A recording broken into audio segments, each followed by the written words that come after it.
ధ్యానించడానికై మన మనస్సులను మనం సిద్ధపరచుకుందాం. దేవుని మాటలను ధ్యానించుటకు మన మనస్సులను సిద్ధపరచుకుందాం. దేవా, ఇంతవరకు నేను స్తుతించడానికై, నిన్ను ఆరాధించడానికై నాకు ఇచ్చిన అవకాశాన్ని బట్టి నీకు వందనాలు ప్రభా. ఈ సమయంలో నా జీవితాన్ని మార్చుకున్నట్టుగా తగిన నీ మాటలను ప్రభా మేము ధ్యానించుటకు సహాయం అనుగ్రహించండి. నాతో, నా జీవితంతో ప్రత్యేకంగా ప్రభా మీరు మాట్లాడమని దయచేసి తల్లోంచి ప్రార్థన చేద్దాం. దేవా, నా జీవితంతో మాట్లాడు ప్రభా. నా జీవితాన్ని మార్చుకోవడానికి సహాయం అనుగ్రహించు. పాపపు ఊబిలో, అవిధేయత ఊబిలో, అక్రమ ఊబిలో నా జీవితాన్ని కొనసాగిస్తూ ఉన్నాను. అవిధేయునిగా నేను జీవిస్తూ ఉన్నాను ప్రభా. భక్తి లేని భక్తిహీనుడనై నేను జీవిస్తూ ఉన్నాను. దయచేసి తల్లోంచి ప్రార్థన చేద్దాం. దేవా, నీ వాక్యము 2 అంచులు గల ఖడ్గము వంటిది. నా జీవితంతో ప్రభా నీ వాక్యం బట్టి నా మనస్సు నొచ్చుకునే రీతిగా నా జీవితాన్ని మార్చుకునే విధానంలో నీ మాటలను అనుగ్రహించమని దయచేసి తల్లో ఉంచి అందరం ప్రార్థన చేద్దాం. దేవుని సన్నిధానం, ప్రార్థన స్థలం, దయచేసి తల్లో ఉంచి ప్రార్థన చేద్దాం. ప్రభువా, మా జీవితంతో మాట్లాడమని ప్రార్థన చేద్దాం. వాక్యమై ఉన్నటువంటి దేవా, నీకు వందనాలు తండ్రి. ఈ సమయంలో నీ మాటలను ధ్యానించడానికై మమ్మల్ని అందరినీ కూడా దేవా సిద్ధపరచమని, స్థిరపరచమని ప్రార్థిస్తున్నా. నీ మాటలను ప్రభా మేము ధ్యానించు రీతిలో ధ్యానించడానికి మీ ఆత్మ నడిపింపును అందించండి. దేవా, మీ సహాయం అనుగ్రహించండి. మా ప్రతి ఒక్కరి జీవితాలతో నీ మాటలనైనా అనుగ్రహించమని ప్రార్థిస్తున్నా. విర్రవీగిపోతున్నటువంటి మా భక్తిహీనత, విర్రవీగిపోతున్నటువంటి మా అతిక్రమాలు, విర్రవీగిపోతున్నటువంటి మా అన్యాయం ప్రభావం మేము సరి చేసుకోవడానికి అయ్యా మీ ఖడ్గంతో మమ్మల్ని నొచ్చమని ప్రార్థిస్తున్నా. మా అందరి హృదయ ధ్యానం దేవా మీ దృష్టికి అంగీకారంగా ఉండడానికి కృపను దయచేయమని, ఈ దినం చేరిన ప్రతి ఒక్కరితో దేవా నీ మాటలను మాట్లాడమని, నీ దాసుని నన్ను బలహీనుడను, శక్తి చాలని వాడిని ప్రభా బలపరచండి, స్థిరపరచండి. జ్ఞానహీనుడను జ్ఞానం దయచేయండి. నీ మాటలను ప్రభా అయ్యా అందించడానికి నీ కృప అనుగ్రహించమని, నన్ను బలపరిచి స్థిరపరిచి నీ ఆత్మ నడిపింపును అనుగ్రహించమని ఈ మనవల న్యూనజుడనే యేసుక్రీస్తు నామములో బ్రతిమాలి అడిగి వేడుకొంచున్నాం తండ్రి, ఆమేన్. దయచేసి అందరం కూర్చుందాం. ఈ సమయంలో ట్రాన్స్లేషన్ చేయటకై సహోదరులు జోయల్ గారిని ప్రేమతో ఆహ్వానిస్తున్నా.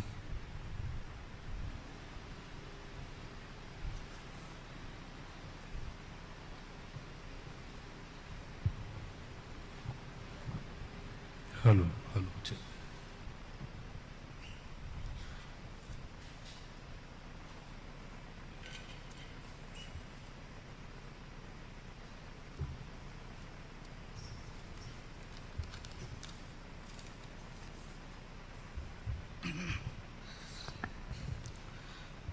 చేరిన సంఘమంతటికి కూడా ఈ ఉదయకాల శుభాలను తెలియచేస్తూ మిమ్మల్ని అందరినీ కూడా మరొకసారి దేవుని సన్నిధానంలోనికి ఆహ్వానం తెలియచేస్తున్నాను. यहाँ पर स्थित हर एक को प्रभु के नाम में मैं आह्वान करता हूँ. आप सबों को नमस्कार कहता हूँ. ఈ దినం మనం చదువుకున్న లేఖన భాగాన్ని మనం ధ్యానించబోయే ముందు ఉత్తర ప్రత్యుత్తర కీర్తనలో మనం చదివినటువంటి ఒక వచనాన్ని మనం ధ్యానం చేద్దాం. इससे पहले कि हम आज के जो ध्यान पाठ को हम पढ़ें, मैं जो उत्तरवादी पाठ में जो भाग हमने पढ़ा था उसमें के एक वचन को हम पढ़ेंगे. 37వ కీర్తన 25వ చరణం. और 37वां भजन उसका 21वां आयत. 37th Psalm 25th verse. 25वां आयत।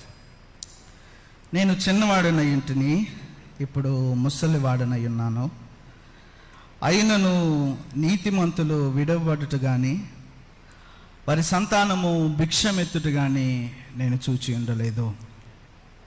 मैं लड़कपन से लेकर बुढ़ापे तक देखता आया हूँ, परंतु ना तो कभी धर्मी को त्यागा हुआ और ना उसके वंश को टुकड़े मांगते देखा है। ఈ మాట మనం కొంచెం అనుభవంతో మనం చదవగలిగితే ఈ మాట చాలా లోతైనటువంటిది. और इस बात को बड़े अनुभव के साथ अगर हम इसको पढ़ेंगे तो इसमें बहुत बड़ी गहराई यहाँ पे हमको देखने को मिलती है। దావీదు భక్తిహీనత నీతిమంతుడు అనేటువంటి సందర్భాన్ని వ్యత్యాసాన్ని వివరిస్తూ देखिए दाऊद जो है यहाँ पे भक्तिहीन और जो धर्मी है उसके जो उसके भिन्नता को बताते हुए, अंतर को बताते हुए, అన్న మైక్ మౌత్కి స్ట్రైట్గా పెట్టండి, అన్న పైకి లేపన్నా, స్ట్రైట్గా పెట్టుకున్నాను. సో నీతిమంతుడు భక్తిహీనుడు అనేటువంటి వ్యత్యాసాన్ని మాట్లాడుతూ भक्तिहीन और उसके धर्मी के अंतर को बताते हुए నీతిమంతుడిగా ఉన్నటువంటి వాడి యొక్క జీవితం ఎలా ఉంటుందో ఒక మాటలో చెప్తూ ఉన్నాడు. और वो जो धर्मी का जीवन कैसे होता है उसके बारे में वो कहता है, నీతిమంతులు విడవబడడం కానీ వారు కానీ వారి కుటుంబం భిక్షం ఎత్తుకోవడం కానీ తాను ఎప్పుడూ చూచి ఉండలేదని దావీదు జ్ఞాపకం చేస్తాను. दाऊद इस बात को याद दिला रहा है कि धर्मी को कभी भी त्यागा हुआ या उसको या उसके वंश को टुकड़े मांगते हुए कभी नहीं देखा। చాలాసార్లు దేవుడు న్యాయవంతులను నీతివంతులను విడిచిపెట్టాడని, వారి బిడ్డలను వారి సంతానాన్ని అడుక్కునేటువంటి స్థితికి నడిపించాడని చాలాసార్లు మనం అభిప్రాయపడతా ఉంటాం. कई बार हम सोचते हैं कि जो परमेश्वर जो है धर्मियों को छोड़ दिया है, उनके परिवार वालों को छोड़ दिया है, या उनको जो है टुकड़े मारने के लिए उनको ऐसा ही छोड़ दिया है, अनाथ कर दिया, ऐसा हम सोचते हैं। అయితే ఎప్పుడు ఆయన నీతిమంతులను కానీ వారి సంతానాన్ని విడిచిపెట్టలేదని బైబిల్ గ్రంథంలో ప్రాముఖ్యంగా ముగ్గురు వ్యక్తులను చాలా స్పష్టంగా మనకు చూపిస్తాడు. और यहाँ पे लेकिन बाइबल में जो है स्पष्ट इस बात को लिखता है कि वो धर्मियों को वो नहीं छोड़ता, नहीं त्यागता, और उसके बाद 3 लोगों को ऐसे हमको दिखाता भी है कि वो उनको ऐसा उसने किया है। వారిలో యోబు ఒకడు, మరొకడు దావీదు, మరి ఒకరు ఇర్మియా. और उसमें से अय्यूब एक है, दूसरा दावीद और तीसरा एलिया। సో నీతిమంతులైనటువంటి వారిని దేవుడు విడిచిపెట్టడు, వారి సంతానాన్ని భిక్షం ఎత్తుకునేలాగా ఎప్పటికీ కూడా ఆయన చేయడు. सो धर्मी को कभी भी परमेश्वर त्यागता नहीं है और ना उसको या उसके वंश को जो है टुकड़े मांगने के लिए छोड़ता है। ఈ మాట 25వ వచనం వ్యవహారిక భాషలో ఉన్నటువంటి మాట నేను చదువుతున్నాను, జాగ్రత్తగా ఆలకించండి. ये जो वचन है इस 25वीं आयत में, ये जो व्यवहारिक वो जो बात है उस बात को मैं आपको पढ़ रहा हूँ, अब ध्यान से देखें। పూర్వం నేను చిన్నవాణ్ణి ఇప్పుడు ముసలివాణ్ణి, న్యాయవంతులు దిక్కు దరి లేకుండా మిగిలిపోవడం కానీ వారి సంతానం తిండి కోసం అడుక్కోవడం కానీ నేను ఎప్పుడు చూడలేదు. जो पहले मैं बच्चा था, अब मैं बूढ़ा हो गया हूँ, और मैंने अभी तक कभी भी किसी खरे मनुष्य को, धर्मी को त्यागा हुआ या उसके वंश को भीख मांगते हुए नहीं देखा, ऐसा वो दाऊद कह रहा है।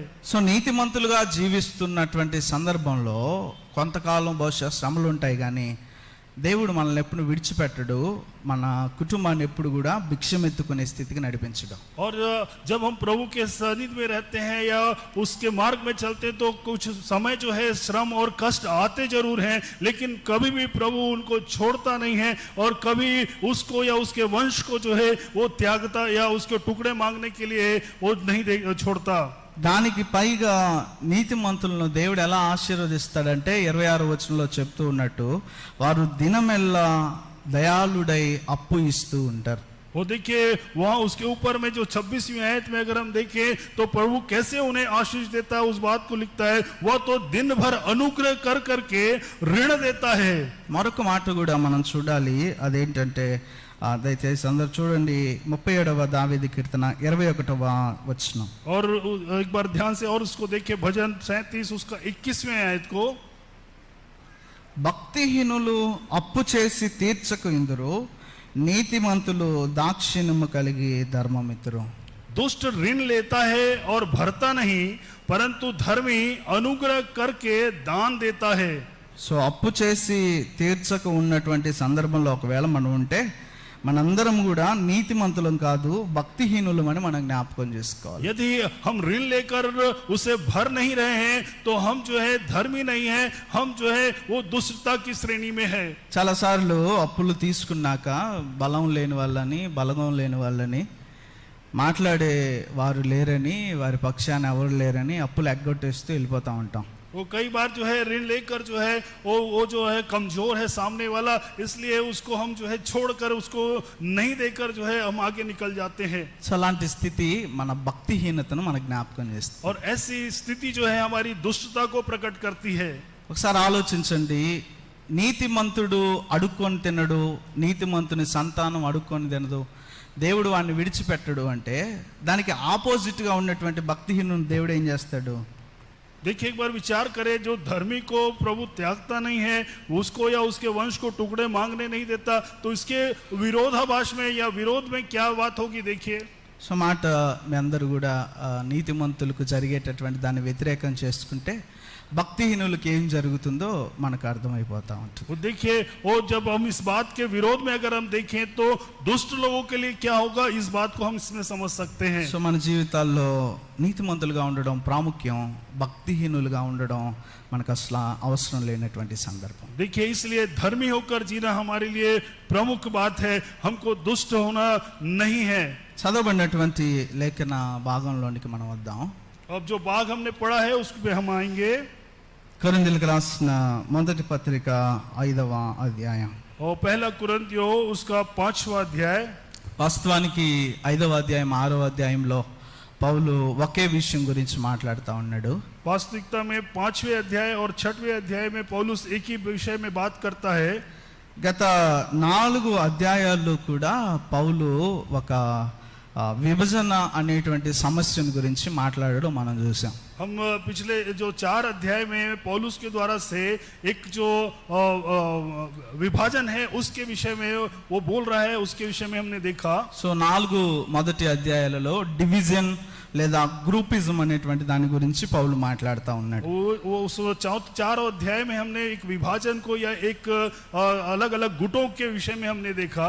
ఈ 5-6 అధ్యాయాల్లో పౌలు ఏం మాట్లాడుతూ ఉన్నాడంటే ఇమ్మొరాలిటీ అనేటువంటి విషయాన్ని మాట్లాడుతూ ఉన్నాడు. और इस 5वें अध्याय में पौलुस जो है अनैतिकता के ऊपर में बात कर रहा है. ప్రాముఖ్యంగా ఈ 5 నుంచి 5వ అధ్యాయం 6వ అధ్యాయంలో పౌలు మాట్లాడుతున్నటువంటి ఆ ఇమ్మొరాలిటీని గురించి మాట్లాడుతున్న మాట ఏంటంటే be wise about the church discipline. देखिए, ये जो 5 अध्याय और 6 अध्याय में जो अनैतिकता के विषय में जो बात कर रहा है उस पर वो जो कह रहा है कि वो अब चर्च के कलीसिया के अनुशासन के ऊपर में आप समझदार बने, ऐसे करके कह रहा है. సంఘ క్రమశిక్షణ గురించినటువంటి జాగ్రత్త, సంఘ క్రమశిక్షణ గురించినటువంటి విచక్షణ, సంఘ క్రమశిక్షణ గురించినటువంటి తెలివిని గురించి ఈ 5-6 అధ్యాయాల్లో పౌలు మాట్లాడుతూ ఉన్నాడు. कलीसिया के उस अनुशासन के ऊपर में आपकी जो सावधानी है या उसके आपकी जो उसमें रहने की जो आपकी जो तरीके हैं उसके ऊपर में यहाँ पे 5वें और 6वें अध्याय में वो पौलुस कहता है. సో చర్చ్ డిసిప్లైన్, సంఘ క్రమశిక్షణ అనేటువంటి దానిని గురించి ఈ 2 అధ్యాయాల్లో పౌలు మాట్లాడుతూ ఉన్నాడు. 5 और 6 अध्याय में ये पौलुस जो है उस अनुशासन के विषय में पौलुस बात कर रहा है. అన్నది ఆఫ్లో ఉందా? స్క్రీన్ ఆఫ్లో ఉందా? ఆఫ్ చేసి.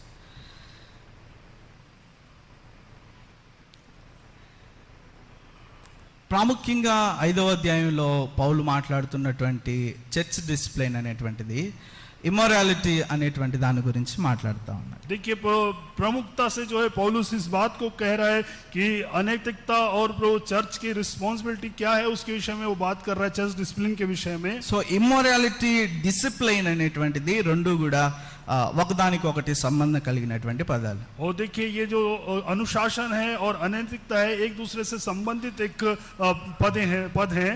ఇమ్మోరాలిటీ అనేటువంటిది అనైతికత, క్రమము లేనటువంటి విషయాన్ని జ్ఞాపకం చేస్తే, డిసిప్లైన్ అనేటువంటిది క్రమమును గురించినటువంటి నైతిక విషయాన్ని గురించి మాట్లాడుతూ ఉంది. देखिए जो अनैतिकता है जो अनुशासनहीनता को दिखाता है और जो अनुशासन है उस कार्य को जो करने की जो सही पद्धति है उसके बारे में बताता है. సో పౌలు కొరింథీ సంఘంలో ఉన్నటువంటి అనైతికతను బట్టి కొరింథీ సంఘానికి క్రమశిక్షణ ఏంటో నేర్పిస్తా ఉన్నాడు. वो देखिए इसलिए पौलुस जो है कुरिन्थी कलीसिया की जो अनैतिकता के को बताते हुए क्या नैतिकता क्या है उसको वो सिखा रहा है. So church discipline for immorality. और इसलिए कलीसिया के अनुशासन की कलीसिया के प्रति जो अनुशासन है जो अनैतिकता के ऊपर में उसके विषय में ఎందుకు పౌలు చర్చ్ డిసిప్లైన్ లో ఇమ్మోరాలిటీ గురించి మాట్లాడుతూ ఉన్నాడంటే, చాలా మంది కొరింథీలో ఆ చర్చ్ లో ఉన్నటువంటి ఇమ్మోరాలిటీ వారికి తెలిసినప్పటికీ కూడా దాని పట్ల వారి ప్రతిస్పందన అనేటువంటిది చాలా నిదానంగా ఉన్నది.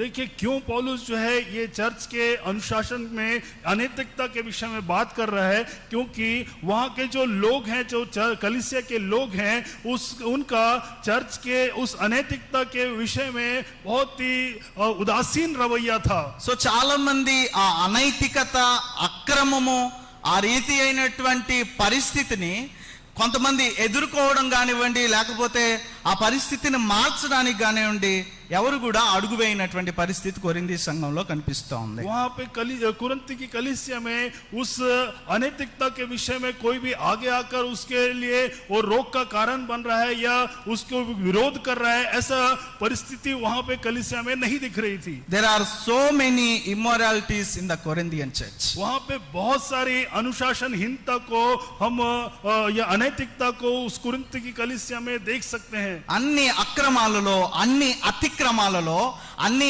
అనైతికతలో కొరింథీ సంఘంలో ఉన్నటువంటి వారు ఏమాత్రం కూడా ప్రతిస్పందన చూపించకపోవడం పౌలును కలిచివేస్తా ఉంది. वो देखिए कितनी अनैतिकता हो या अनुशासनहीनता हो या फिर वहाँ पे जो भी पाप अनैतिकता के विषय में जो भी पाप वहाँ पे हो रहे थे उसके विषय में किसी भी प्रकार का उनका विरोध या उसके ऊपर में जो है उसका खंडन वो नहीं कर रहे थे. అందుకే 5-6 అధ్యాయంలో క్రమశిక్షణ, డిసిప్లైన్ అనేటువంటిది పౌలు జ్ఞాపకం చేస్తాం. इसलिए पौलुस जो है यहाँ पे अनुशासन के विषय में बात कर रहा है. చూడండి, ఈ క్రమశిక్షణ అనేటువంటి దానిని గురించి పౌలు జ్ఞాపకం చేస్తూ ప్రాముఖ్యంగా ఈ 5-6 అధ్యాయాల్లో 3 విషయాలను చెప్పాడు.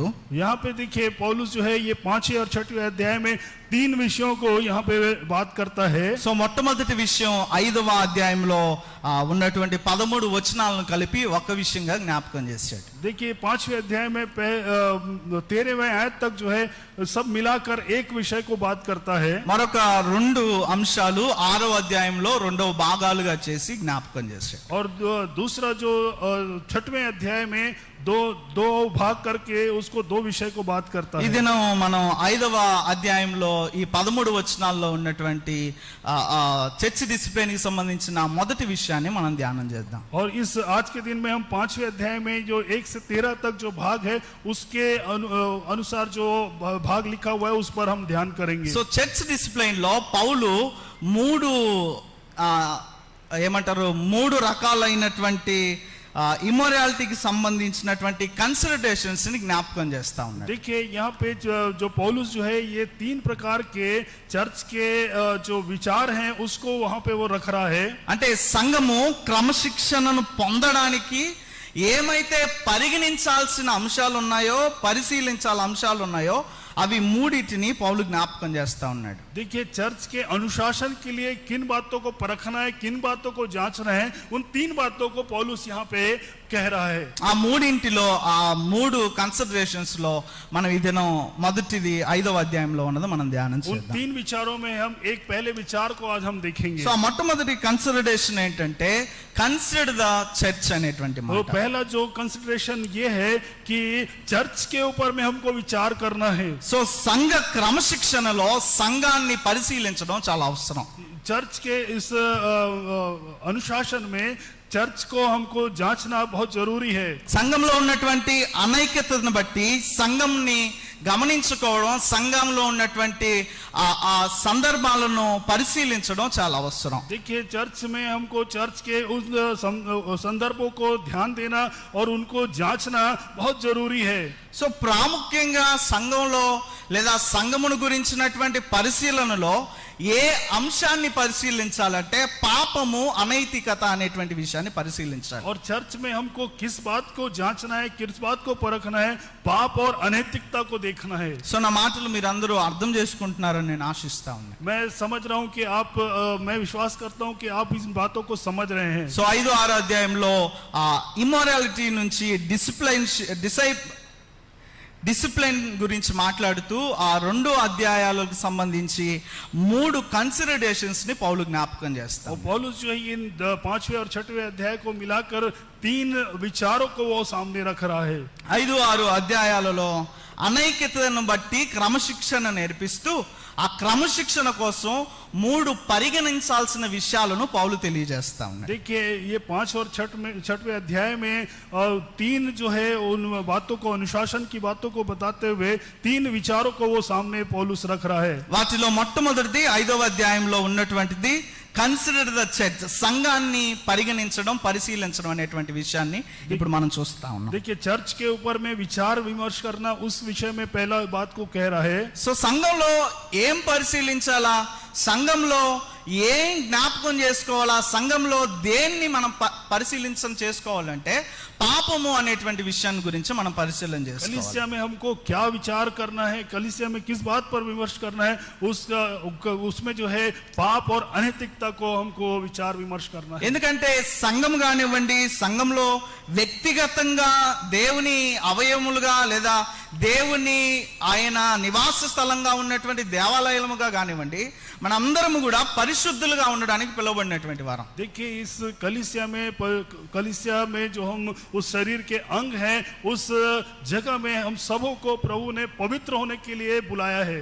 సో పౌలు కొరింథీ సంఘాన్ని గురించి తాను తెలియజేస్తున్నటువంటి చర్చ్ కన్సిడరేషన్ లో పాపం అనేటువంటి విషయాన్ని గురించి తాను పరిశీలన చేస్తా ఉన్నాడు. वो यहाँ पे जो है, जो उसने बुलाया है, उसमें उस पाप के विषय में उस विचार को वो रख रहा है। ఎందుకంటే మొదటి అధ్యాయం 2వ వచనంలో కొరింథీ సంఘాన్ని పౌలు జ్ఞాపకం చేస్తున్న మాట ఏంటంటే కొరింథీయులు పరిశుద్ధులుగా ఉండడానికి పిలువబడినటువంటి వారు. देखिए, दूसरे अध्याय में पौलुस इस बात को कहता है कि कलीसिया के लोगों को पवित्र होने के लिए बुलाया गया है। సో పరిశుద్ధులుగా ఉండడానికి పిలువబడినటువంటి వారు పాపం చేస్తూ ఉంటే ఆ పాపాన్ని పరిగణించాల్సిన అవసరం సంఘంలో చాలా ఉంది. और जो पवित्र होना चाहिए, जो पवित्र रहना चाहिए, वो अगर पाप कर रहे हैं तो उन पर विचार विमर्श होना चाहिए। సో ఇలా పౌలు అనైతికత లేదా పాపమును గురించి పరిగణించాల్సిన విషయంలో మొట్టమొదటిగా సంఘాన్ని పరిగణించాలనేటువంటి విషయాన్ని జ్ఞాపకం చేస్తాం. और इसलिए पाप और अनैतिकता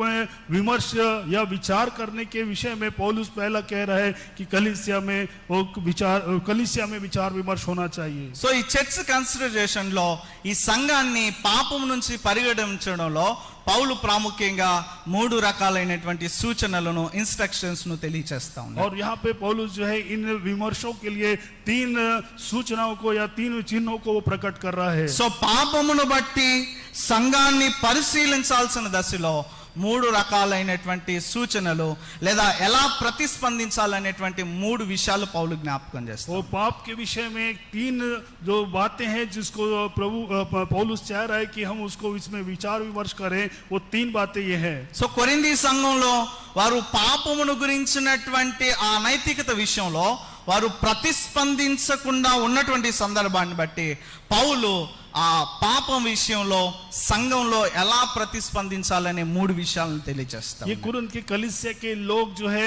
वो पाप के विषय में जो उन्होंने उसका विरोध नहीं किया, उसके कारण से पौलुस इस बात को वो कह रहा है कि कैसे उन्हें इन बातों का विरोध करना है। అసలు మొట్టమొదటిగా కొరింథీ సంఘంలో ఉన్నటువంటి ఆ పాపం ఏంటి లేదా అనైతికత ఏంటి అని మనం గమనిస్తే, हम यदि पहले देखें कि उन कुरिन्थ की कलीसिया में किस प्रकार का पाप या किस प्रकार प्रकार की अनैतिकता थी।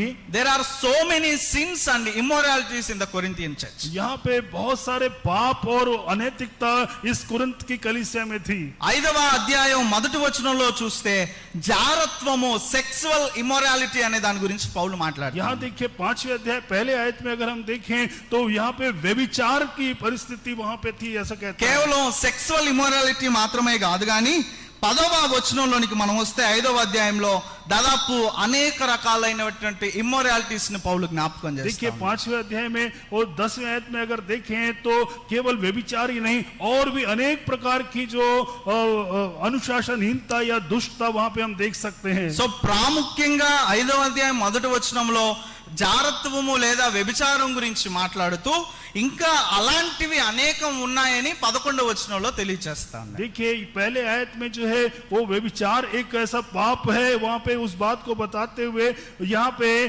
10वें आयत में ऐसे कई अनैतिकता इस कलीसिया में है, उस बात को वो इंगित कर रहा है। సో పౌలు ఇక్కడ చెప్తుంది ఏంటంటే ఇలా చేస్తున్నటువంటి వారిని బట్టి, ఇలా ఇమ్మొరాలిటీస్ లో బ్రతుకుతున్నటువంటి వారిని బట్టి మిగిలిన వారు ఎలా ప్రతిస్పందించాలి అనే 3 విషయాలు చెప్తూ ఉన్నాడు. और इसलिए पौलुस इस बात को वो बता रहा है कि ऐसे पाप या ऐसे अनैतिकता का कैसे विरोध करना है।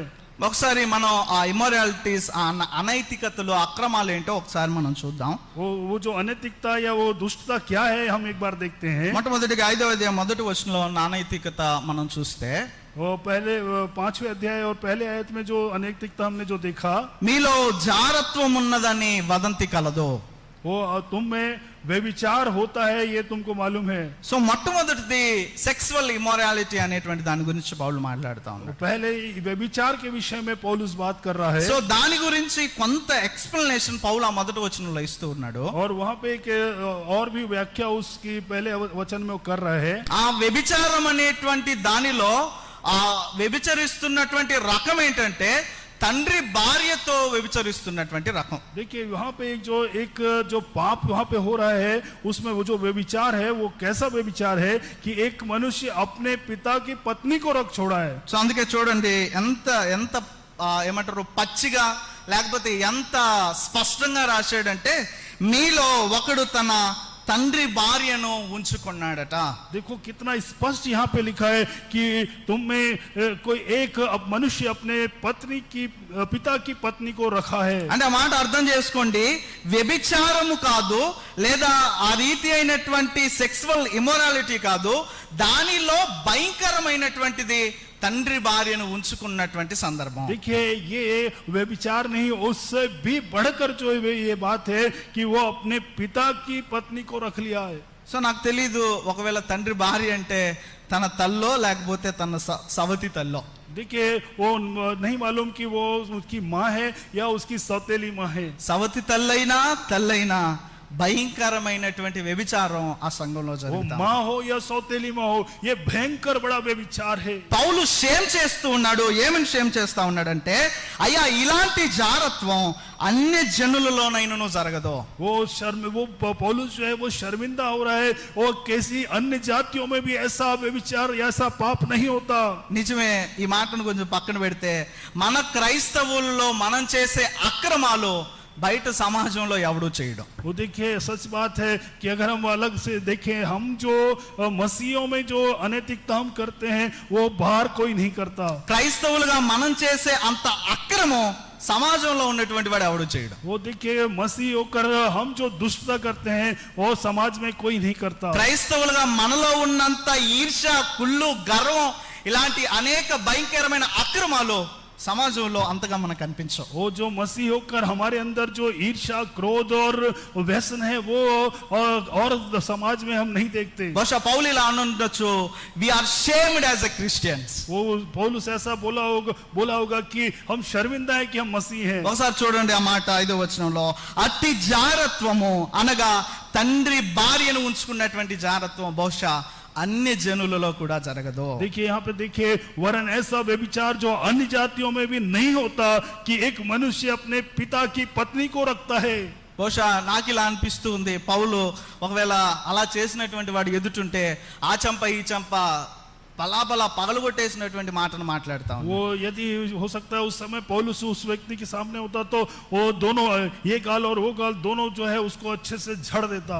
అంటే కనీసం దేవుని గురించి ఎరగని వారు కూడా చేయనంత తప్పుని కొరింథీ సంఘం, అది పరిశుద్ధులుగా ఉండడానికి పిలువబడిన సంఘం చేస్తా ఉంది. वो देखिए, वो जो अन्य जाति है, जो प्रभु को नहीं जानते, वो लोग भी नहीं करें ऐसा पाप जो है, जो पवित्र होने के लिए बुलाए गए ये कुरिन्थ की कलीसिया के लोग कर रहे थे. చాలా సార్లు చాలా సంఘాలలో చాలా మందిని చర్చికి లేదా సంఘానికి మనం ఆహ్వానం చేసినప్పుడు వారి జ్ఞాపకం చేసే మాటలు ఏంటంటే, ఎందుకురా బాబు అక్కడికి వచ్చి తలనొప్పి తెచ్చుకోవడం. वो देखिए, कई बार जब हम कलीसिया आने के लिए लोगों से जब हम बात करते हैं तो वहाँ पे उनके मन में या उनके जो विचार है वो ये होते हैं कि अरे क्यों भैया वहाँ जाके सर दर्द अपना मोल బయట लेना. ఆదివారం దినమున ఎక్కడికో చిన్న పార్కుకో లేకపోతే ఇంకా ఎక్కడికో వెళ్ళి ప్రశాంతంగా కొంతసేపు కుటుంబంతో గడిపొస్తాం. అక్కడికి వెళ్ళి లేనిపోని తలనొప్పులు, లేనిపోని రాజకీయాలు నా మీద ఎందుకు రుద్దుకోవడం అని చాలా మంది అభిప్రాయపడుతున్న సందర్భం. अरे थोड़े समय जाकर कोई पार्क में घूमकर आराम से विहार करके आ जाएंगे, काहे के लिए जबरदस्ती वहां जाकर जानबूझ के अपने सर पे जो है वो जबरदस्ती का सर दर्द मोल लेके आना, काहे के लिए ऐसा सोच के बोलते हैं. నాకు అది అనిపిస్తుంది, యేసుక్రీస్తేమో మీరు లోకానికి వెలుగై ఉన్నారు, మీరు ఉప్పై ఉన్నారు, మీరు ప్రత్యేకించబడినటువంటి వారంటే నిజంగానే మనం ప్రత్యేకించబడినటువంటి వారంగానే జీవిస్తాం. वो देखिए, वो प्रभु जैसा बोलता है कि तुम जगत की ज्योति हो, तुम जगत की नमक हो, तुम पृथ्वी की नमक हो, ऐसा जो प्रभु कह रहा है, लेकिन हम अपने जीवन में वो वास्तविकता में क्या वो दिखा रहे हैं. So we are shamed as a Christians like these sexual immoralities and etc. वो देखिए, वो हम शर्मिंदा है कि हम मसीह होकर ऐसे अनैतिकता के विषय में हम पढ़े हैं. సో ఇంకా చూడండి, మొదటిది ఏంటంటే ఇమ్మోరాలిటీస్లో that is a sexual immorality. और देखिए, हम और जो उस अनैतिकता या व्यभिचार के विषय में जो और क्या लिखता है. ఇంకా 10వ వచనం నుంచి నేను చదువుతున్నాను, దయచేసి గమనించండి. और मैं 10वें आयत से पढ़ रहा हूँ, कृपया ध्यान दें. 5వ అధ్యాయం 10వ వచనం, మరొక ఇమ్మోరాలిటీ. और 5वां अध्याय उसका 10वां आयत, एक और अनैतिकता.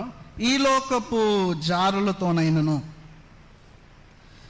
రెండవది లేదా ఆ మొదటి దానికి మరో పేరే జారత్వం అనేటువంటి దానికి మరో పేరే జారులు, అంటే ఆ పర్సనల్స్ ని జారులు అనేటువంటి పిలవడం చూస్తుంది. देखिए, यहाँ पे लिखता है कि तुम बिल्कुल इस जगत के व्यभिचारियों, यानी यहाँ पे और जो व्यभिचार के साथ में लोग जो हैं व्यभिचारियों करके वहाँ पे अलग से बुला रहा है. రెండవది ఏంటంటే మీరు జాగ్రత్తగా గమనించండి, ఆ 10వ వచనంలో చెప్తున్న ఇమ్మోరాలిటీ రెండవది లోబులతోనైనను. दूसरा वहाँ पे जो अनैतिकता है वो लोभियों के साथ. సో 11వ వచనంలో కూడా చెప్తా ఉన్నాడు లోబిగాడు. वो लोभी नहीं, लोभियों. నైనా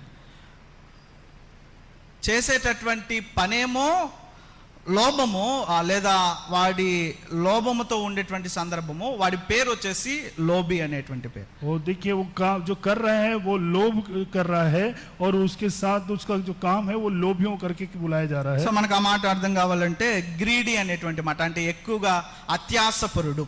ओ या फिर हम इस बात को ऐसे कह सकते हैं कि जो बहुत ज्यादा लालच करता है. సో మరొక ఇమ్మొరాలిటీ ఏంటంటే లోబి లేదా లోభాన్ని ఆశించేటటువంటి వాడు, లేదా పేరాశ అంటారు చూసారా, అలాంటి రెండవ ఇమ్మొరాలిటీ కొరింథీ సంఘంలో మనకు और కనిపిస్తుంది. दूसरा जो है बहुत ज्यादा लालच जो है इस कुरिन्थी कलीसिया में दूसरा एक जो है अनैतिकता हम देखते हैं. సో అత్యాస, तो రెండవది అత్యాస. दूसरा जो है वो अति लालच. సో ఉన్నది సరిపోదు, ఇంకా లోకాన్ని దోచుకోవాలి, ఇంకా లోకంలో ఉన్నటువంటి వాటన్నిటిని కూడా సంపాదించుకోవాలని ఆశ. वो मतलब जो है उससे संतुष्ट नहीं होके और भी उसको खींच रहे हैं, बहुत और भी कमाना है, इस बात के लालच. అవి నేను ఎక్కువ ఎక్స్ప్లెయిన్ చేయట్లేదు కానీ జస్ట్ ఇమ్మోరాలిటీస్ పర్సన్స్ ని వాటిని మూడోది దోచుకునేవారు. और तीसरा जो है अंधेर करने वाले, అంటే అంతా కూడా దొంగతనం చేసేటటువంటి వారు లేదా వంచకులు అనేటువంటి మాట. मतलब जो चोरी करते हैं या फिर जो धोखा देते हैं वैसे लोग. 4వ ఇమ్మోరాలిటీ ఏంటంటే విగ్రహారాధన, ఐడోల్టరీ అనేటువంటి और మాట. जो 5वां जो है, चौथा जो है ये मूर्ति पूजा. సో ఇంకోటి కూడా జ్ఞాపకం చేస్తా ఉన్నాడు, 11వ వచనంలో మనకు కనిపిస్తుంది, అదేంటంటే తిట్టుబోతు. और जो 11वें आयत में हमको दिख रहा है అంటే బూతులు తిట్టేటటువంటి వాడు. गाली देने वाले। ఆ తదుపరి 11వ వచనంలో మరొక ఇమ్మారలిటీ ఏంటంటే త్రాగుబోతు. और 11वें आयत में एक और दिखता है पियक्कड़, అంటే బయట దొరికేటటువంటి మత్తు పానీయాలు అనేటువంటి తాగేవాడు. जो वो मतवाला कर दे वैसा मदिरा पीने वाले। సో కొరింథీ సంఘంలో ఇవి కాకుండా ఇలాంటివి ఎన్నో ఇమ్మోరాలిటీస్ ఉన్నాయి. वो देखिए ऐसे कई जो अनैतिकता जो है कुरिन्थ की कलीसिया में थी। సో ఒక సెక్సువల్ ఇమ్మోరాలిటీ కాదు, గ్రీడ్ ఉంది, ఐడోల్టరీ ఉంది, అదే రీతిగా అబద్ధాలు ఆడేటువంటి తత్వం ఉంది, త్రాగుబోతు తత్వం ఉంది, బూతులు మాట్లాడే తత్వం ఉంది, ఇతరులను దోచుకునేటటువంటి అనేక రకాలైనటువంటి అక్రమాలు కొరింథీ సంఘంలో ఉన్నాయి. यहाँ पे देखिए बहुत अलग अलग प्रकार के वहाँ पे अनैतिकता वहाँ पे थी। व्यभिचार है या लोभ है या अंधेर करने वाले, मूर्ति पूजा करने वाले, गाली देने वाले, पियक्कड़पन, ये सारी चीजें यहाँ पे कुरिन्थ की कलीसिया में हम देखते हैं। మరలా 5వ అధ్యాయం 1వ వచనంలోకి ఈ అన్ని రకాల ఇమ్మోరాలిటీస్ ని, అన్ని రకాల అక్రమాలను మనం తీసుకెళ్లి పెడితే పౌలు అంటున్నటువంటి మాట ఏంటంటే ఇలాంటి అక్రమం చేసేటటువంటి రకాలు అన్ని జనుల్లో కూడా ఉండరు అనేటువంటి మాట. देखिए इन सब बातों को, इन सारे अनैतिकता को हम 5वें अध्याय पहले आयत में अगर हम जाके देखें तो पौलुस यहाँ पे कहता है ऐसा जो व्यभिचार है अन्य जातियों में भी नहीं होता। సో ఇలాగా ఈ రీతిగా పౌలు ఈ ఇమ్మొరాలిటీస్ని బట్టి, సంఘంలో ఉన్నటువంటి వారిని బట్టి ఎలా మనం ప్రతిస్పందించాలి, ఎలా ఆ క్రమశిక్షణకు తగినట్టుగా మనం ప్రవర్తించాలో పౌలు జ్ఞాపకం చేస్తారు. और इसलिए कैसे ऐसे बातों में हमको कैसे उसका विरोध करना है या कैसे इसके लिए कि इसकी प्रतिक्रिया हमको देनी है, उस पर जो है पौलुस जो है बात कर रहा है। సో క్రమశిక్షణ గురించిన వివేచన కోసం సంఘాన్ని పరిగణించడంలో మొట్టమొదటి విషయాన్ని మనం ధ్యానం చేద్దాం.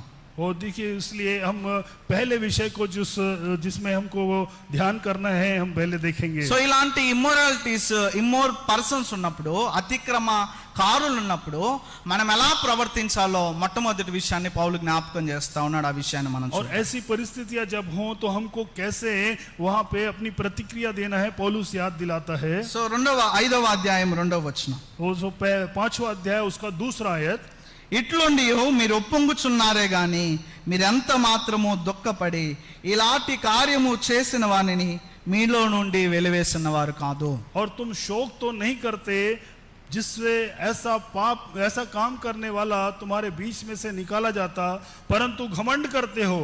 సో మొట్టమొదటిగా పౌలు చెప్తున్నటువంటి ఇన్స్ట్రక్షన్ ఏంటంటే, పౌలు రెస్పాన్స్ అవ్వాల్సినటువంటి ఆ ఇన్స్ట్రక్షన్ ఏం చెప్తా ఉన్నాడంటే, మౌర్ ఓవర్ ద సిన్.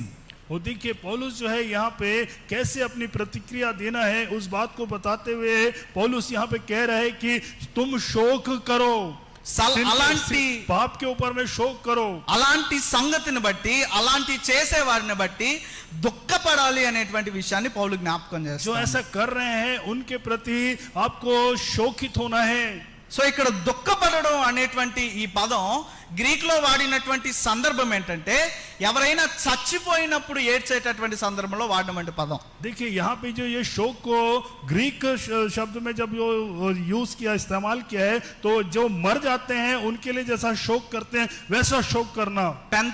పెంతాయో అనేటువంటి గ్రీక్ వర్డ్ వాడబడినటువంటిగా మనం చూస్తాం గ్రీక్ లో. ग्रीक वर्ड जो है पेंटाइयो करके नाम ఈ इस्तेमाल किया गया है। ఈ దుఃఖపడడం అనేటువంటి సందర్భంలో, చచ్చిపోయినటువంటి సందర్భంలో ఎలా అయితే ఏడుస్తామో ఆ రీతిగా సంఘంలో అక్రమార్కులతోటి, అన్యాయస్తుల సందర్భాలతోటి మనం ఏడవాలి. वो देखिए जैसे मरे हुए के लिए जब हम जैसा दुख करते हैं, शोक करते हैं, वैसे ही ऐसे अनैतिकता करने वालों के प्रति कलीसिया में हमको शोकित होना है। సో మొట్టమొదటిది పౌలు కొరింథీ సంఘానికి చెప్తున్న మాట ఏంటంటే, అలాంటి అక్రమార్కులు, అన్యాయస్తులు, అనైతిక పరులు వారు చేస్తున్నటువంటి అక్రమాలకు, అనైతికతలకు, పాపాలకి శోకించవలసినటువంటి వారవై ఉన్నారనేటువంటి విషయాన్ని జ్ఞాపకం చేస్తా ఉన్నాడు. तो यहाँ पे पौलुस जो है ऐसे दुष्टता करने वाले, अनैतिकता करने वाले, पाप करने वाले लोगों के प्रति आपको और ऐसे शोक को करना है और दुख को व्यक्त करना है।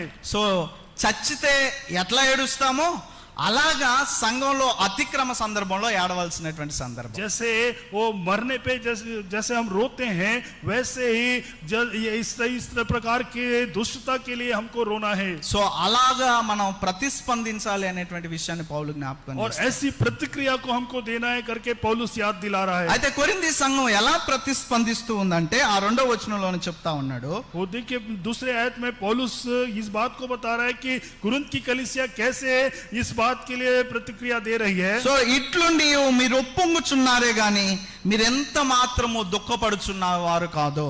देखिए वहां पे पौलुस कह रहा है कि तुम घमंड करते हो, तुम शोक नहीं करते. సో అలాంటి అతిక్రమ సందర్భంలో అనైతికతలో వాళ్ళు చచ్చిన వారి కోసం ఏడవలసినటువంటి సందర్భాన్ని వదిలిపెట్టి వారు గర్విస్తూ ఉప్పొంగుతున్నటువంటి సందర్భం కొరింథీ సంఘంలో చూస్తా वो ఉన్నాం. देखिए जो जहाँ पे उनको रोना है, शोक करना है, उस बात को छोड़ के वो घमंड कर रहे हैं और अपने आप में बढ़ाई कर रहे हैं, ऐसा हम वहां पे देखते हैं. అంటే తెలుగులో బడాయి అనేటువంటి మాట ఒకటి ఉంటుంది. हम तेलुगु में एक बढ़ाई करके बात है, उसको देखते అంటే हैं. అతిక్రమ సందర్భంలో బాధపడకుండా అతిక్రమం చేస్తున్న సందర్భంలో బడాయి చెప్పుకుంటూ గొప్పలు చెప్పుకుంటున్నటువంటి సందర్భం. वो देखिए अतिक्रमण के जो पाप के विषय में, दुष्टता के विषय में वो शोक नहीं करके घमंड करने या बढ़ाई करने वाली बात वहां पे हम देखते సో हैं. మొట్టమొదటిగా పౌలు నేర్పిస్తున్న క్రమశిక్షణ ఏంటంటే ఆయా సంఘంలో అక్రమం అన్యాయం జరుగుతున్నప్పుడు దాని గురించి ఏడవాలి, బాధపడాలి, శోకించాలి, కానీ దాని గురించి ఎవరు ఉప్పొంగడానికి గొప్పలు పట్టడానికి లేదు. वो देखिए पौलुस इस बात के लिए उसी लिए याद दिला रहा है कि ऐसे अनैतिकता में या ऐसी दुष्टता के लिए रोना है, दुखित होना है, शोक करना है, उसके लिए घमंड नहीं करना है. చూడండి, వ్యభిచార సందర్భం లేదా అతిక్రమాలను బట్టి వారు బహుశా ఉప్పొంగుతున్నారు అంటే దుఃఖపడకుండా వారు ఎంతగా తెగించారో ఒకసారి మనం అర్థం చేసుకోవచ్చు. देखिए अगर वो शोक नहीं करके घमंड कर रहे हैं तो कैसे वो गिरते जा रहे हैं, कैसे उनका पतन हुआ है, इस बात को हम देख सकते हैं. దేవుడు అంటే ఎంత లెక్కలేని తనమో కొరింథీ సంఘానికి మనం वो అర్థం प्रभु చేసుకోవచ్చు. के नाम का कितना अनाज्ञाकारिता या भय रहित जीवन है, उसको हम देख सकते సో हैं. ఈ మాట కేవలం కొరింథీ సంఘానికే కాదు, ప్రతి సంఘంలో జరుగుతున్న అక్రమార్కులకు, అక్రమం చేస్తున్నటువంటి वो వారికి. सिर्फ ये कुरिन्थ की कलीसिया के नहीं, आज प्रत्येक कलीसिया में जो ऐसे दुष्टता को कर रहे हैं उनके लिए है ये. సో క్రైస్తవులుగా అక్రమం చేస్తున్నటువంటి వారిని బట్టి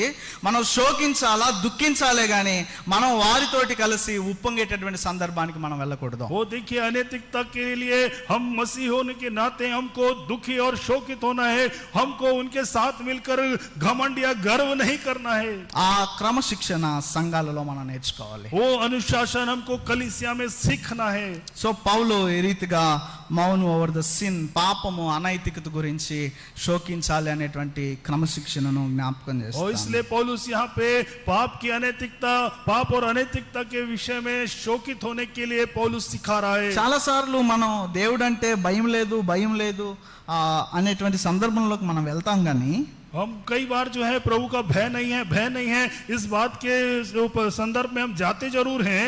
దేవుడు అంటే చాలా సార్లు మనకు భయభక్తులు లేవని చాలా సార్లు మనం భావిస్తాం కానీ और बहुत बार हम इस बात के लिए भी सोचते हैं कि उसके पास प्रभु का भय और भक्ति नहीं है, ऐसे करके. దేవుడు అంటే అందరికీ కూడా భయభక్తి ఉంటుంది కానీ దేవుడు అంటే భయం, భక్తి విషయంలో లెక్కలేనితనం ఉంటుంది.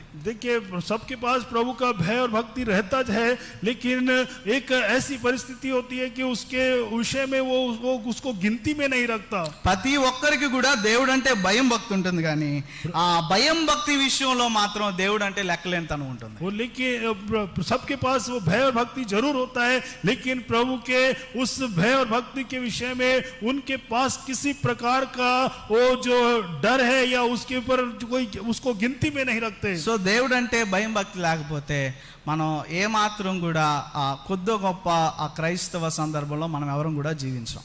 देखिए प्रभु के विषय में भय और भक्ति नहीं रहेगा तो कोई भी हम प्रभु की सन्निधि में जीवित नहीं रह सकते. సో కొద్ది గొప్ప జీవిస్తున్నాం కానీ దేవుడు అంటే మాత్రం ఆ భయభక్తుల విషయంలో లెక్కలేనటువంటి సందర్భంలో वो देखिए वो थोड़े बहुत तो हम जी रहे हैं, लेकिन वो प्रभु के विषय में हम किसी प्रकार की गिनती में उसको नहीं रखें, ऐसा एक परिस्थिति సో है। కొరింథీ సంఘం కూడా సంఘంలో ఉందంటే వారికి దేవుని యందు భయభక్తులు ఉన్నాయి, కానీ దేవుడు అంటే భయభక్తుల విషయంలో వారికి లెక్కలేనటువంటి సందర్భం. देखिए उनके पास भी, कुरिन्थियों के पास भी प्रभु की भय और भक्ति है, लेकिन उनका जो है वो उस बात को नजरअंदाज कर रहे हैं। రెండవది సంఘాన్ని పరిగణించడంలో, పాపం విషయంలో పరిగణించడంలో రెండవదిగా మిగిలినటువంటి సభ్యులు మనం ఎలా ప్రతిస్పందించాలి అంటే 3వ వచనం నుంచి 5వ వచనంలో జ్ఞాపకం చేస్తా ఉన్నాడు. और दूसरी बात जो है 3रे आयत से 5वीं आयत में देखते हैं कि कैसे हमको प्रतिक्रिया देना है। సో మొట్టమొదటిది మౌన్ ఓవర్ ద సిన్, రెండవది జడ్జ్ ద సిన్, తీర్పు తీర్చండి.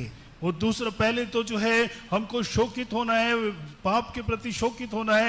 दूसरा जो है वो पाप को का न्याय करना है। సో పాపానికి తీర్పు తీర్చాలి, జడ్జ్ ద సిన్. वो पाप का न्याय करना है। సో పాపాన్ని బట్టి శోకించాలి. రెండవది పాపం చేస్తున్న వారిని పాపానికి తగ్గట్టుగా మనం తీర్పు తీర్చాలి. तो देखिए पाप के लिए, पाप के प्रति हमको शोकित होना है, और दूसरा पाप के का जो है वो न्याय जो है उनके कार्य के अनुसार हमको करना है। ఈ సమయంలో మనందరికి వచ్చే ప్రశ్న ఏంటంటే, ఇదే పౌలు 4వ అధ్యాయము 5 వచనాల్లో తీర్పు తీర్చకుడి అనే మాటను జ్ఞాపకం చేశాడు.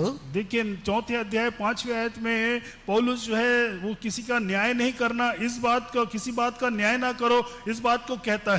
5వ అధ్యాయం 3వ వచనంలో తీర్పు తీర్చండి అనే మాటను జ్ఞాపకం చేస్తాం. और 5वें अध्याय 3रे आयत में न्याय करो, ऐसा वो कह रहा है। సో తీర్పు తీర్చకుడి, తీర్పు తీర్చండి అనేటువంటి దాని మధ్య మన యొక్క సందేహం చాలా గొప్పగా ఉంటది. वो देखिए न्याय करना और न्याय नहीं करना, इस विषय में बहुत सारा संदेह हमारे अंदर, हमारे సో बीच ఇక్కడ में है। పౌలు దేనిని గురించి తీర్పు తీర్చమన్నాడు, దేనిని గురించి తీర్పు తీర్చొద్దన్నాడో తెలుసుకుంటే ఆ సందేహం మనలో తొలగిపోతాం. देखिए किस विषय में आपको न्याय करना है और किस विषय में न्याय नहीं करना है, इस बात में अगर आप ध्यान से पढ़ेंगे तो आपके संदेह जो है दूर हो సో जाएगा। 4వ అధ్యాయం 5వ వచనంలో పౌలు దేనిని గురించి తీర్పు తీర్చొద్దన్నాడంటే, ఒక వ్యక్తి లోపల దేవునికి తనకు ఉన్నటువంటి ఆ రీతైన సంబంధ బాంధవ్యాన్ని, అనగా రహస్యమైనటువంటి సంబంధాన్ని మనం ఎవరు కూడా తీర్పు తీర్చడానికి లేదు. देखिए वो किस बात का न्याय नहीं करना है, ये पौलुस जो बात कहा है वो इसलिए है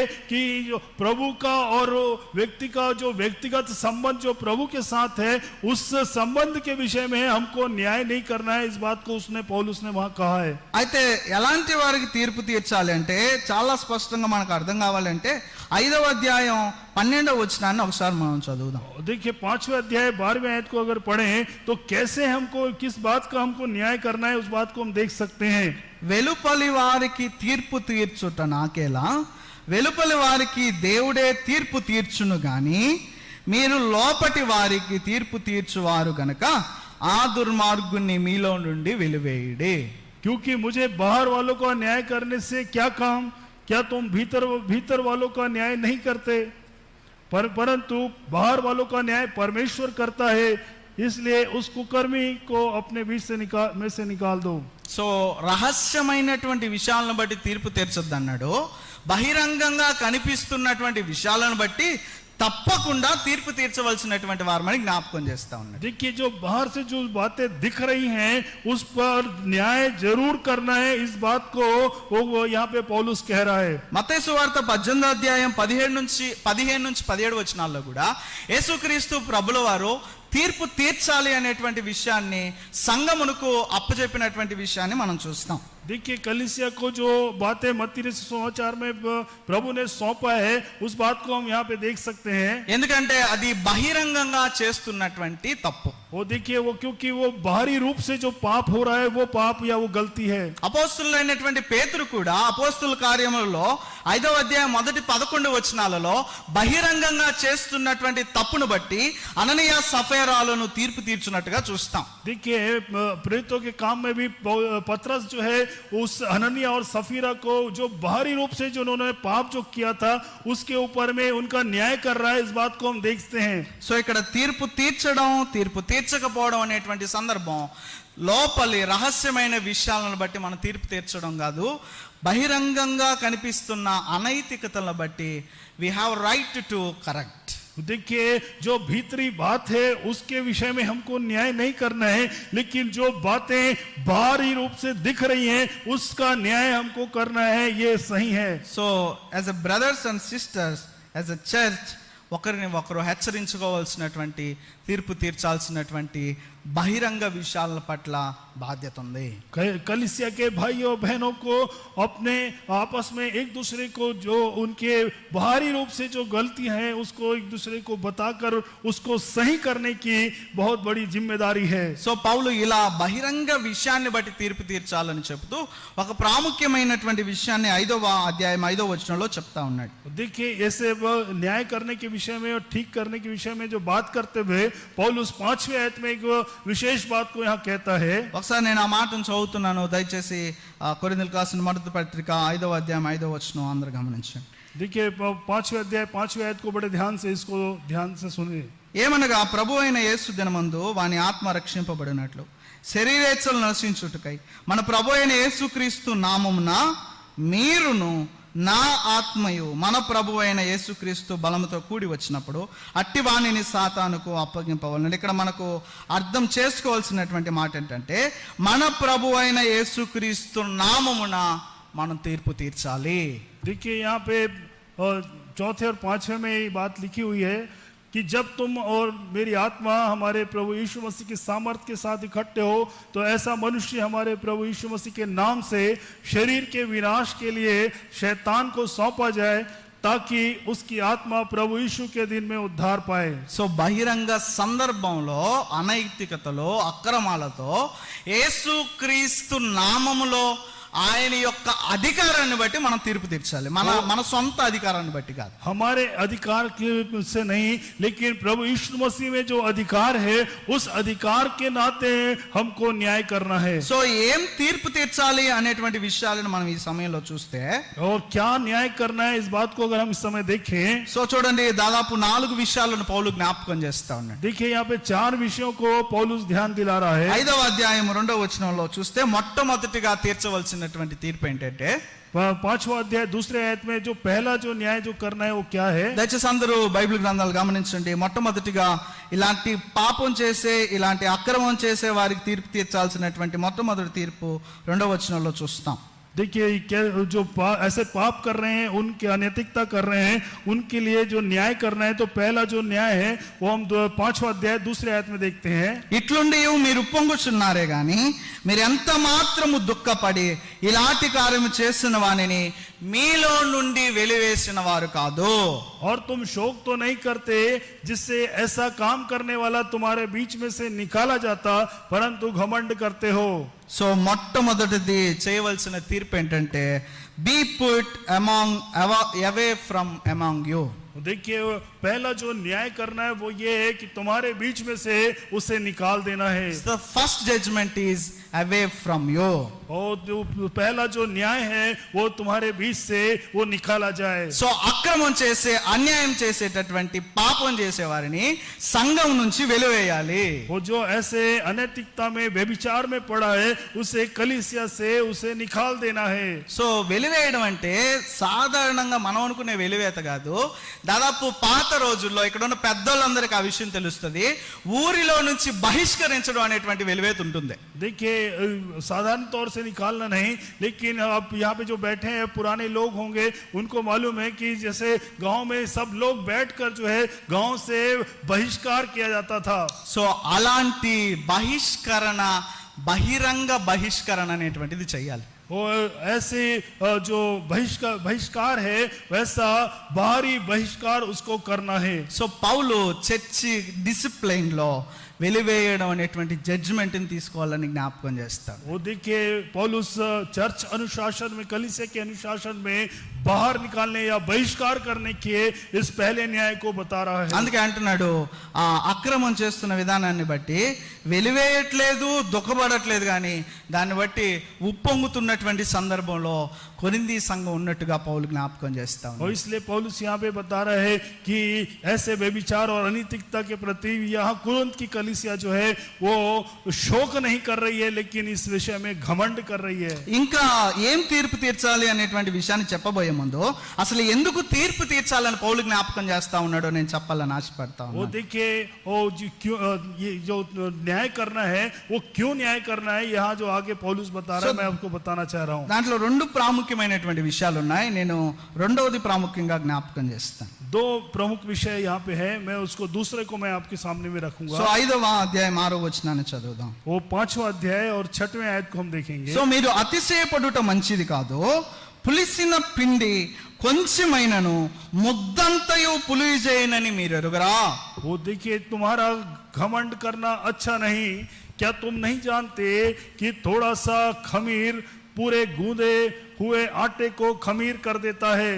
అంటే ఈ మాట మీ అందరికి కూడా అర్థమైందని నేను అనుకుంటా ఉన్నా. मैं ये अब बात को है आप सबों को समझ में आ गया ऐसा मैं समझता हूँ। ఎన్ని కేజీల పిండి ఉన్నా అంత పులిసినటువంటి దానిని దాంట్లో వేస్తే అదంతా కూడా వాటిని అంతటిని కూడా పులిపింపజేస్తుంది. वो कितना किलो आटा क्यों ना हो, यदि थोड़ा सा खमीर अगर डाल दिया जाए तो वो सारे को जो है वो खट्टा कर देगा, खमीर कर देगा। సో పౌలు ఎందుకు ఇమ్మోరాలిటీస్ బట్టి జడ్జ్ చేయాలంటా ఉన్నాడంటే ఆ ఇమ్మోరాలిటీ చేసేటటువంటి కొంతమందిని బట్టి మిగిలినటువంటి వారందరూ కూడా చెడిపోయే ప్రమాదం ఉంది. वो देखिए पौलुस क्यों इस बात को कह रहे हैं, क्योंकि ऐसे लोग अगर आपके बीच में हैं तो जो थोड़े से हैं उनके कारण से वो सारे लोग जो बचे हैं वो भी बिगड़ जाएंगे। సో ఆ పులిసిన పిండిని వెలివేయకపోతే మిగిలిన పిండిని అంతటిని కూడా అదేం చేస్తుంది అంటే పాడు చేస్తుంది. वो देखिए वो जो खमीर वाला जो आटा है उसको अगर बाहर निकाल के नहीं फेंकेंगे तो बचा पूरा आटा जो है वो भी खमीर हो जाएगा। సో మరలా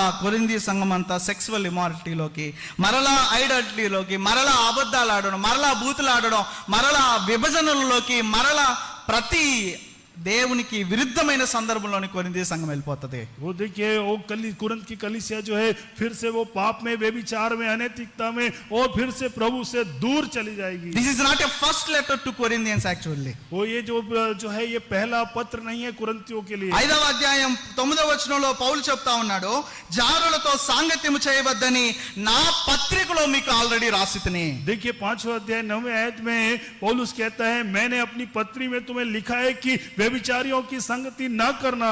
ఎప్పుడు నుంచి చెప్పినా, ఎంతమంది చెప్పినా, ఎన్నిసార్లు రాసినా కొరింథీ సంఘం మారకపోతే ఆ పులిసిన పిండి ఏం చేస్తుందంటే మిగిలిన పులియని పిండిని అంతటిని కూడా పాడు చేస్తుంది. वो गप से बता रहे हैं, गप से उस बात को बता रहे हैं कि व्यभिचारियों की संगति नहीं करना है, और यदि वो कर रहे हैं तो जो जैसे खमीर जो है आटे को पूरा खमीर कर देता है वैसा हो जाएगा।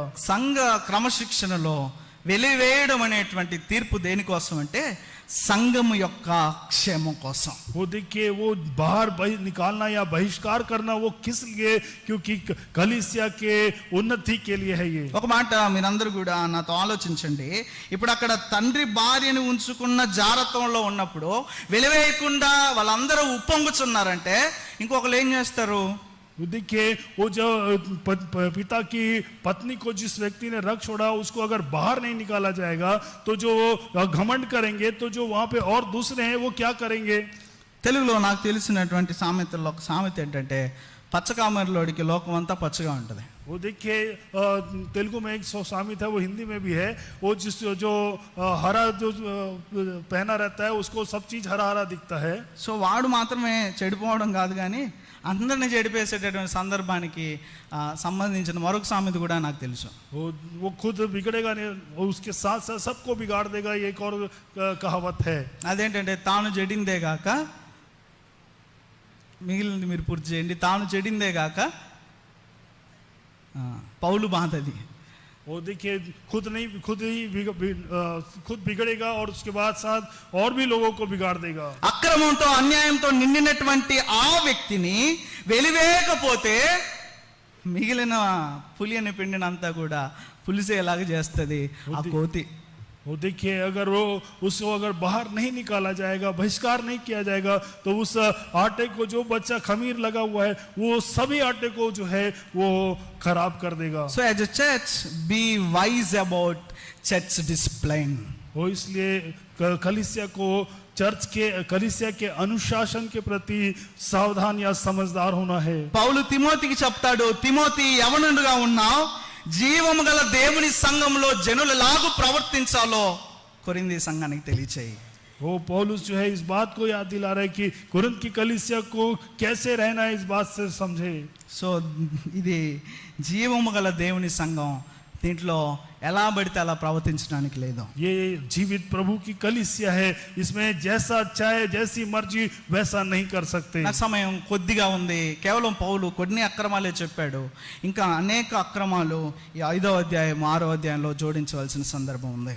और वो ये थोड़े ही जो अनैतिकता के बारे में यहाँ पे या दुष्टता के बारे में यहाँ पे बताया हुआ है, और भी अनैतिकता है 5 और 6 आयत में हम देख सकते हैं। సో మరలా నేను ఎందుకు ఇలా వెలివేయాలనే విషయాన్ని చెప్పబోయే ముందు, మరొక విషయం చెప్పబోయే ముందు, వెలివేయడం అనేటువంటి తీర్పు తీర్చడం అనేటువంటి రెండవ సందర్భాన్ని నేను జ్ఞాపకం చేస్తాను. वो देखिए दूसरा जो न्याय करना है उस विषय में मैं आपको बताता हूँ। 5వ అధ్యాయం 7వ వచనం మనం చదువుదాం. 5वां अध्याय 7वें वचन को देखेंगे। మీరు పులిపిండి లేని వారు గనుక కొత్త ముద్ద అవుటకై ఆ పాతదైన పులిపిండిని తీసి పారవేయుడి.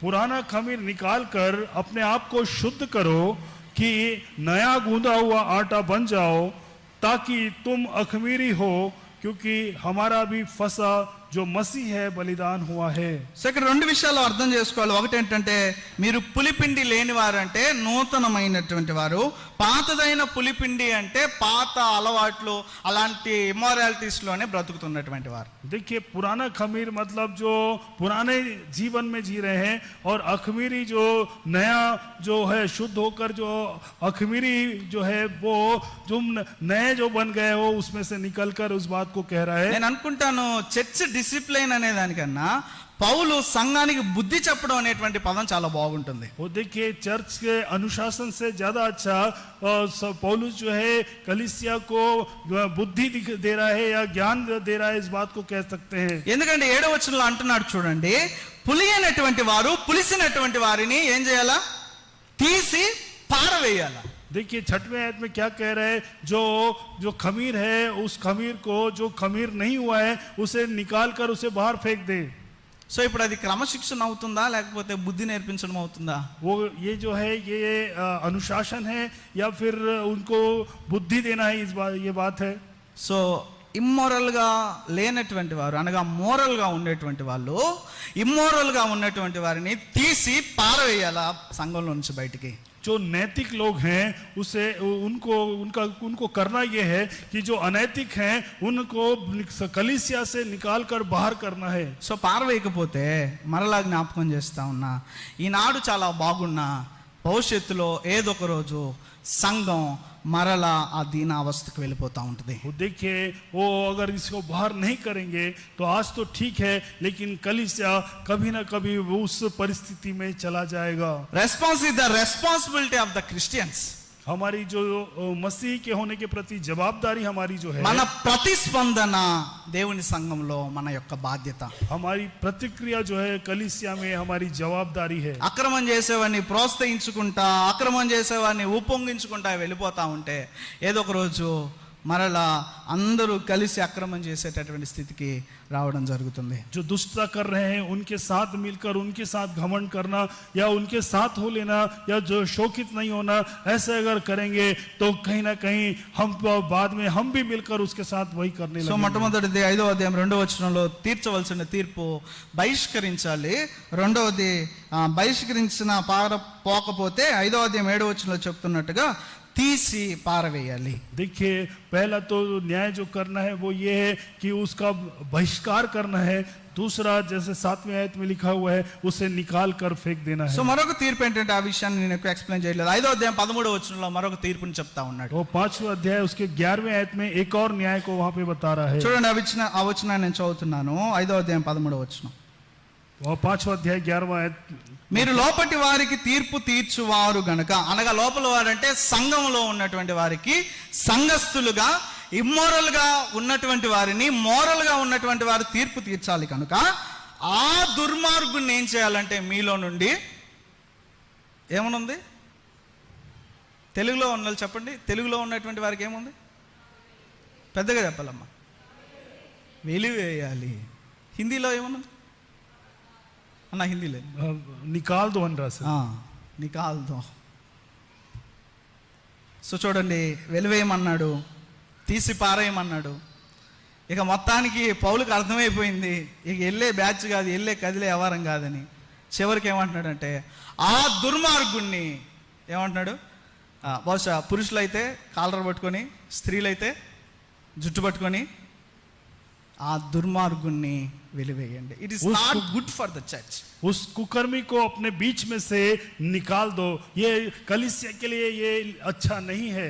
నాకు చాలా చాలా ఆలోచనలు ఈ మాటలో వస్తూ ఉన్నాయి. కొరింథీ సంఘం ఎంత అవిధేయతగా ఉందో అంటే, ఒకరి కోసం, ఇద్దరి కోసం, లేదా కొంతమంది కోసం మిగిలిన సంఘాన్ని అంతటిని కూడా చెడిపేసుకుంటా ఉంది. वो देखिए ये कोरिन्थी की जो कलीसिया कैसी परिस्थिति में है कि एक के कारण से और भी लोग जो हैं वो बिगड़ते जा रहे हैं. It is not only disobedience, అది ఒక దౌర్భాగ్యం కూడా కొరింథీ సంఘానికి. वो देखिए ये केवल अनाज्ञाकारिता नहीं है, ये एक दरिद्रता इनकी कलीसिया में आ गई है. సో నాకు తెలిసినటువంటి మరొక సామెత ఏంటంటే, తెలుగులో చాప కింద నీరులాగా బాగుతున్నటువంటి సందర్భం. ये देखिए ये मछली के नीचे वो पानी के हिसाब से चलने वाली कलीसिया हो गई है. సో ఇలాంటి అక్రమంతో ఉన్నటువంటి వారి వల్ల అనేక మంది దేవుని సన్నిధానానికి దూరం అయిపోతారు, అనేక మంది దేవుని సన్నిధానంలోంచి బయటకు వెళ్ళిపోతారు, అనేక మంది మిగిలిన వారు కూడా వారితో కలిసి చెడిపోయేటటువంటి సందర్భంలోనికి వస్తారు. देखिए इसके ऐसे अनैतिकता के कारण से कई लोग जो है कलीसिया से दूर हो जाएंगे,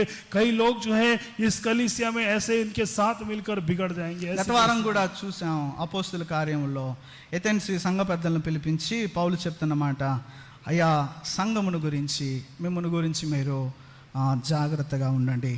वो देखिए इसलिए पौलुस, हमने पिछले हफ्ते भी पढ़ा था, एथेंस में पौलुस ने कलीसिया के अगुवों को बुलाकर, बड़ों प्राचीनों को बुलाकर उनसे बात किया कि कलीसिया में आपको सावधान रहना है. So be careful about yourself and be careful about what is God responsible to your the church. देखिए हमको अपने चर्च के प्रति, कलीसिया के प्रति सावधान होना है, और जो जवाबदारियां प्रभु ने हमको दिया है उसके प्रति भी हमको सावधान होना है. సో మరొక ప్రాముఖ్యమైనటువంటి తీర్పు ఏంటంటే, ప్రాముఖ్యమైనటువంటిది 5వ అధ్యాయం 5వ వచనంలో చూస్తా ఉన్నాం. और एक और जो न्याय जो है 5वें अध्याय 5वें वचन में हम देखते हैं. సో ఇది చాలా ప్రాముఖ్యమైనటువంటిది. నేను చదువుతున్నాను, చివరిలో ఆ మాట కనిపిస్తూ ఉంది. అదేంటంటే, అట్టి వాణిని సాతానుకు అప్పగింపవలెను. वो देखिए 5वें अध्याय 5वें आयत में, शरीर के विनाश के लिए शैतान को सौंप दो. సో సాతానుకు అప్పగించాలనేటువంటి తీర్పు వెలివేయడం కన్నా, తీసి పారవేయడం కన్నా, దౌర్భాగ్యుణ్ణి లేదా దుర్మార్గుణ్ణి దూరపరచడం కన్నా భయంకరమైనటువంటి తీర్పు ఏంటంటే సాతానుకు అప్పగించడం. देखिए उस बहिष्कार करना हो, या फिर उसे निकाल देना हो, या फेंक देना हो, या निकाल देना हो, उससे भी दुर्भाग्यपूर्ण जो बात यह है कि उसे शैतान को सौंप देना है. ఇంటికి వెళ్ళాక వచనం చదవండి. నా ఆత్మయు మన ప్రభు అయిన యేసుక్రీస్తు బలముతో కూడినప్పుడు అట్టి వాణిని సాతానుకు అప్పగించుడి. देखिए यहाँ पे देखिए, तो ऐसे मनुष्य हमारे प्रभु यीशु मसीह के नाम से शरीर के विनाश के लिए शैतान को सौंपा जाए. సో సాతానుకు అప్పగించడం అంటే ఏంటో తెలుసా?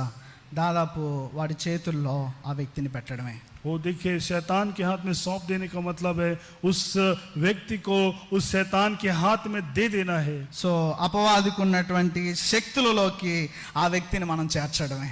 वो जो शैतान के हाथों में जो सामर्थ है, उस सामर्थ में उसको सौंप दे रहे हैं. సో అపవాదికి ఉన్నటువంటి శక్తులు, అనేక రకాలైనటువంటి శక్తులు అపవాదికి మనం చూస్తాం. और उस शैतान के पास बहुत सारे सामर्थ है, उसको हम देखते हैं. చూడండి, హెబ్రీయులకు రాసినటువంటి పత్రిక 2వ అధ్యాయం 14వ వచనం. इब्रानी की पत्री 2रा अध्याय उसका 14वें आयत में, అపోస్తలుడైన పౌలు హెబ్రీయులకు రాసిన పత్రిక 2వ అధ్యాయం 14వ వచనం లేదా 15వ వచనం. 14 और 15वां आयत, 2रा अध्याय 14-15 आयत. కాబట్టి ఆ పిల్లలు రక్త మాంసములు గలవారైనందున ఆ ప్రకారమే మరణము యొక్క బలము గలవాణిని, మరణము యొక్క బలము కలిగినటువంటి వాడు అనగా ఎవరు? అపవాది మరణం ద్వారా నశింపజేయుటకు. అంటే మరణానికి సైతం అపవాది వాడికి ఉన్న బలానికి తీసుకెళ్తాడు. సో అపవాదికి అప్పగించడం అంటే దాదాపు మరణానికి అప్పగించడమే. ताकि मृत्यु के द्वारा जिसे मृत्यु पर भी शक्ति मिली है, अर्थात शैतान को निकम्मा कर दे, और जितने मृत्यु के भय के मारे जीवन पर दासत्व में फंसे हैं उन्हें छुड़ा ले, अर्थात ये शैतान को मृत्यु पर भी शक्ति मिली है. అదే రీతిగా యోబు గ్రంథంలో కూడా మనం చూస్తాం యోబును ఎంతగా అపవాది హింసించిందో, ఎంతగా అపవాది ఇబ్బందుల పాలు చేసిందో, ఆస్తిని కోల్పోయింపజేసింది, తన సంతానాన్ని కోల్పోయింపజేసింది, తనకు భయంకరమైనటువంటి వేదన కల్పించేసి, ఇదంతా కూడా ఏంటంటే దేవుడు యోబును అపవాదికి అప్పగించిన సందర్భం. అదైతే విశ్వాసాన్ని పరీక్షించే సందర్భం, కానీ ఇదేంటంటే అక్రమంలో అప్పగించేటటువంటి సందర్భం. देखिए अय्यूब के विषय में भी हम देखते हैं कि कैसे शैतान ने उसे जो है उसके पूरे संपत्ति को नष्ट किया, सारा उसका परिस्थिति को जो है वो ऊपर से नीचे तक उसको डिगा दिया. और उसके लेकिन ये इस कारण से कि उसको अय्यूब को परमेश्वर ने सौंपा कि उसके विश्वास की परख हो. ये इस परिस्थिति में भी उतना सामर्थी और शैतान है. అంటే అపవాదికి అలాంటి శక్తులు ఉన్నాయని కాదు, అపవాదికి దేవుడు అనుమతిస్తే, అందుకే రాశాడు యేసుక్రీస్తు నామమున అనే మాట. సో యేసుక్రీస్తు నామమున అలాంటి అక్రమం చేసేటటువంటి వారిని సాతానుకు అప్పగిస్తే దేవుడు అనుమతి చొప్పున దేవుడు ఏమి చేయాలో ఆయన చేసుకుంటూ వెళ్తాడు. और इसलिए यहाँ पे कि शैतान के पास ज़्यादा ताकत है इसलिए नहीं, लेकिन परमेश्वर प्रभु यीशु मसीह के नाम से यहाँ पे इसलिए कह रहा है, प्रभु यीशु मसीह के नाम से शरीर को के विनाश के लिए शैतान को सौंपा जाए. సో మరలా జ్ఞాపకం చేస్తున్నా, అపవాదికి అప్పగించకపోతే, వెలివేయకపోతే, ఆ రీతి అయినటువంటి తీసి పారవేయని సందర్భానికి వెళ్ళకపోతే మిగిలిన సంఘం అంతా కూడా పులిసినటువంటి రొట్టెలోకి మారిపోయేటటువంటి ప్రమాదం ఉంది.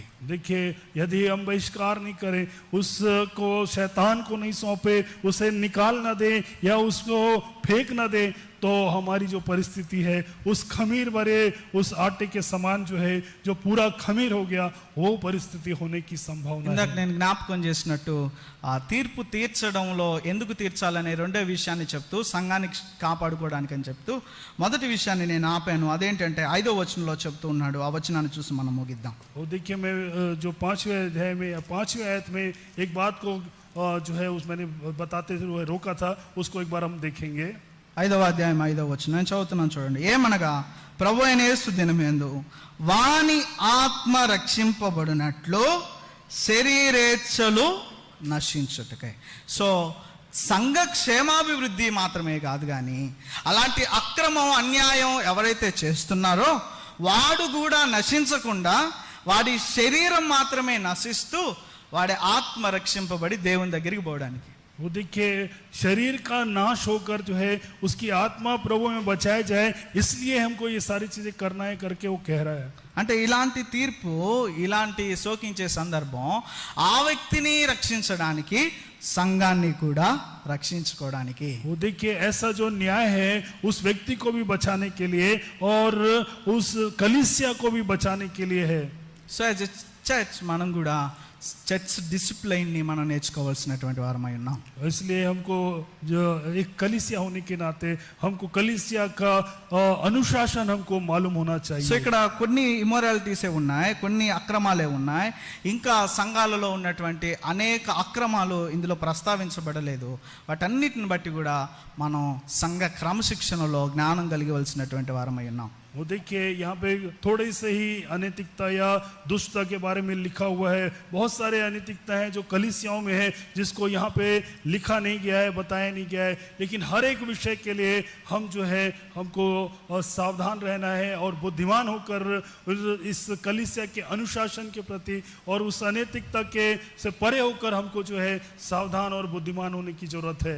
సో వాటిలో చేయాల్సిన రెండు ఏంటంటే, మొట్టమొదటిది శోకించాలి కానీ ఉప్పొంగకూడదు.